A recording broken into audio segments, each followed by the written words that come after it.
Hello, everyone. I'm Anita of My Jig and I podcast, and wherever you are in the world, I hope you're having a marvelous day. And if you're seeing the show for the very first time, be sure to subscribe, like, and share, and hit the notification bell so when an episode comes out, you'll be the first to know. Well, you know something?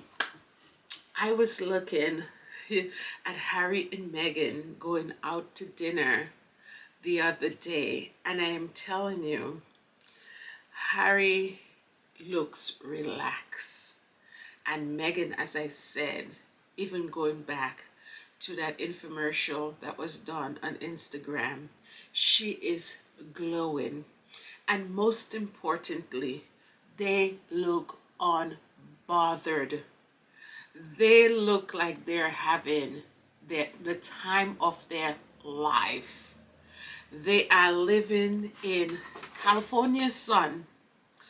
Unfortunately, I gotta be stuck here in New York in the school. Wish I was in California. But as I said, they are living their life. They're going about their business. Meghan had this glow. I bet you see Meghan was on vacation somewhere, sunning, or even in her own yard because they have acres. And did you see that lawn? I know Meghan can easily pull out a lawn chair and just relax in the California sun, sipping on a margarita or something.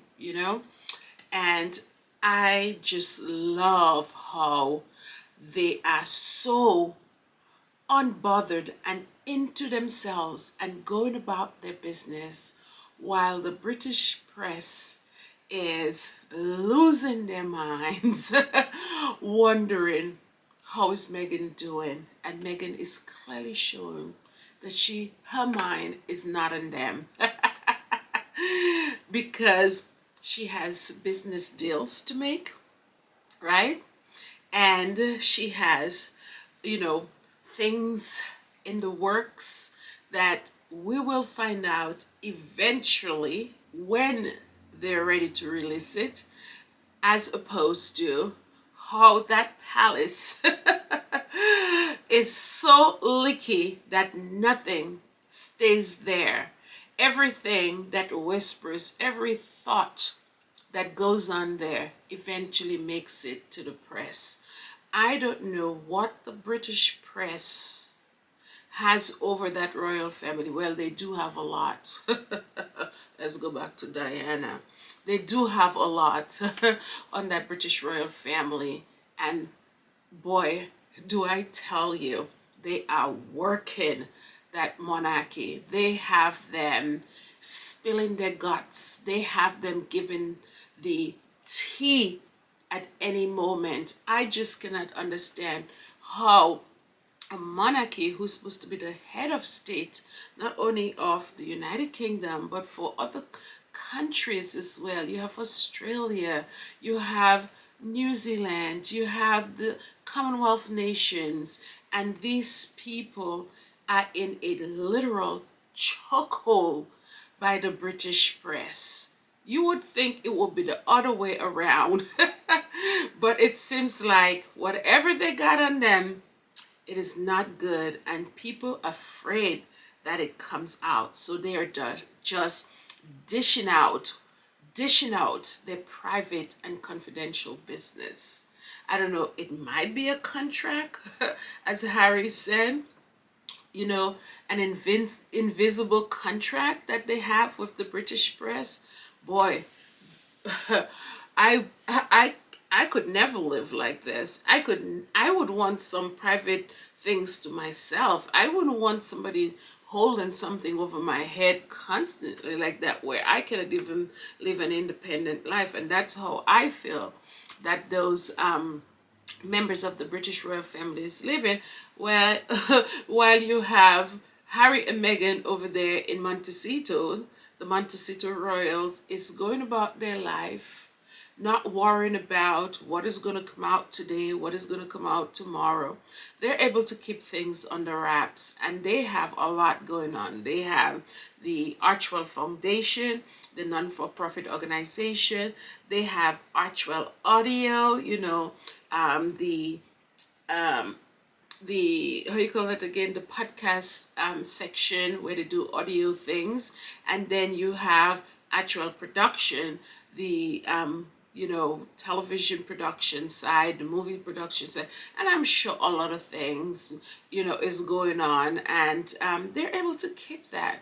And in due time, just like how Megan just like launched Archetypes, and Archetypes was like, going number one in a matter of no time, just by launching it, just like that, without anybody knowing that even an episode was done. And it's able to, it was able to do as, well as it did. So if I had to choose whether I would want to be a part of the British monarchy, or a part of Harry and Meghan out there in Montecito, no question. I wouldn't even think about it.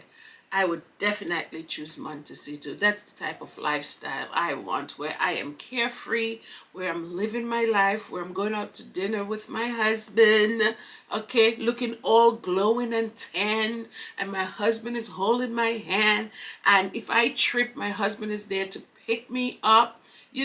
That's the type of relationship that everybody wants, every woman wants, not some man that is so far removed from you. You're like 6 feet apart when you guys are going on the same engagement. It makes absolutely no sense. But anybody who's listening out there, like the Rangers, please make it make sense for me.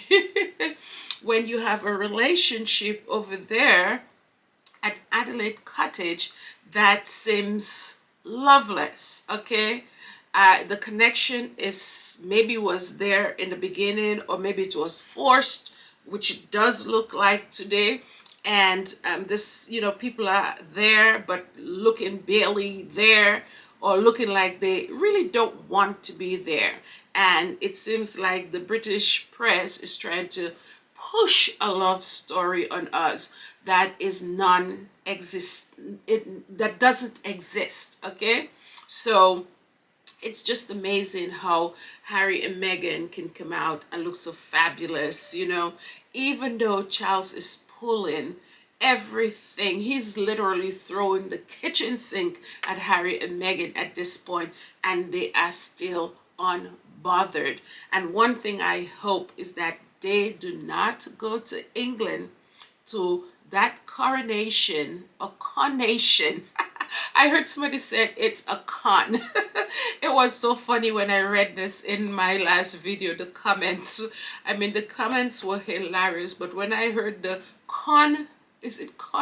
conation, meaning that it's a con that they're running on the British people. So I just hope they don't go, because if they can pull, the only place that Harry can go to and his family and feel safe, what are they going to do to them when they get over there?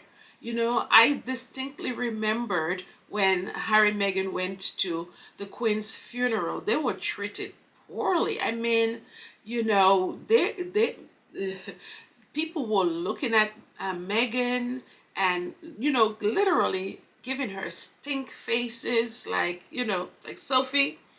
But so I'm saying that I hope that they do not attend that coronation. I know Harry and Meghan, they must go to England because they have a lot of affiliations there. They have their different patronages there, and they must go. But I hope that they get a place somewhere, in some really beautiful community that is protected against the wolves, the British media out there in England, and they can go and come and show Charles that they really don't need anything that he has, because they have their own money. They are holding the bag, you know. So they've been doing really good for themselves, you know, after they left that British royal family. So I see no reason for them to even be bothered with this selfish and wicked and cruel father they call Charles. Chucky, you know, Charlie boy. That's how I look at him. A man child. He will never ever be a king in my sight. Just saying.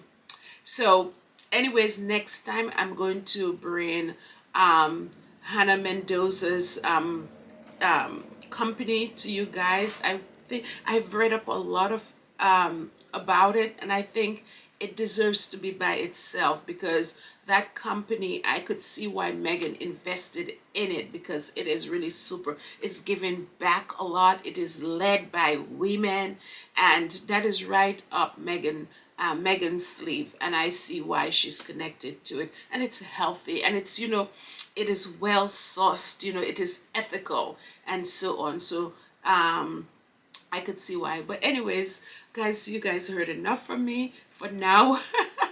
They say when it rains it pours, right? You guys weren't hearing anything from me, and now you guys are hearing way too much from me. But anyways, I can't stop talking about my you know, my people, you know, the people I love, like that. So anyways, have a pleasant day. Yeah, okay, be good to yourself. Bye, take care.